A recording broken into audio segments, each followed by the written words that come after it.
Main Street. One question I have is that I noticed when I was getting water in the morning that usually my cold water was really tepid. And Monday morning when I brushed my teeth and washed my face, it was like drinking Colorado water off Lake Mead. Then Tuesday was very tepid again, and this morning again, it was very ice cold. It came right out of the faucet. Tepid as days, I mean, it was cold.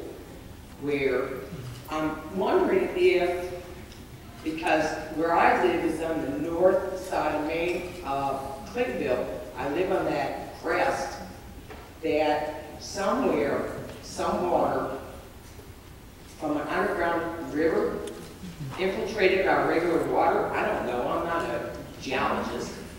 Came up and is creating this pressure because they're blowing and we're not seeing any fire, we're not seeing any smoke, we're not seeing anything that's indicating other than pressure.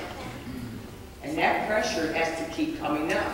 So if there's a water infiltration coming into the land, which is my assumption is sand, that we are pushing that sand because it keeps progressing towards 6th Street, towards downtown Main Street.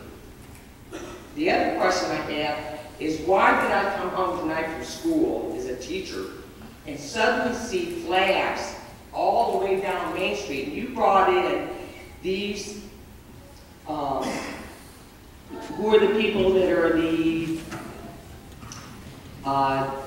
doing the dynamics of our refurbishing our Main Street, are now suddenly putting flags up.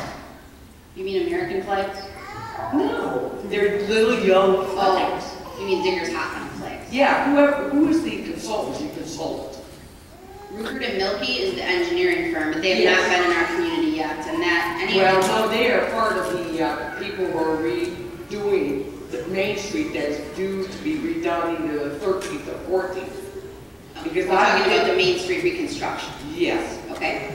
Okay. So my concerns are they're involved in this, and suddenly there's a yellow flags flying down Main Street between, I got home between 4 and 5, and they were not there. And suddenly when I drove up here tonight, there they are.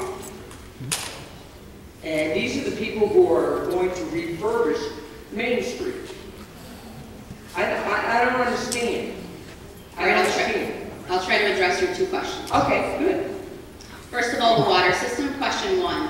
I have indicated we've worked with both technology people in our water system looking at the pumps and looking at the pressure. And so when I said that we addressed the water system, some of the things that you're explaining, we did explain not only to the experts, to the water utility employees, and to our water expert at the DNR. And you explained the part that the water is becoming ice cold. Yes, I did, and I'm not sure if whatever staff member indicated that to me and actually spoken to you, but we had heard that something about the brushing of the teeth and that it was colder water. One of my staff members who also lives in the community said their water did seem colder. Some of that can be partly due to the fact that our water still comes deeply from underground, and there can be cold water that's still coming out. That doesn't necessarily mean why it's colder, but when we explored all those avenues, the occurrences that are occurring should not be related to the temperature of the water. We have an electronic SCADA system that regulates the entire water system. Everything that's been in those monitors has been determined to be regular, which looks at the pressure, also looks at the elevation of the water in both the reservoir that's new on 1st Street and the tank that's off of Coney High. So at this time, we did investigate that situation and do not believe that that's related. With regard to Main Street construction, the city is in the process of working with the Department of Transportation to redo Main Street. Those flags would be Diggers Hotlines calls. There are engineers that are working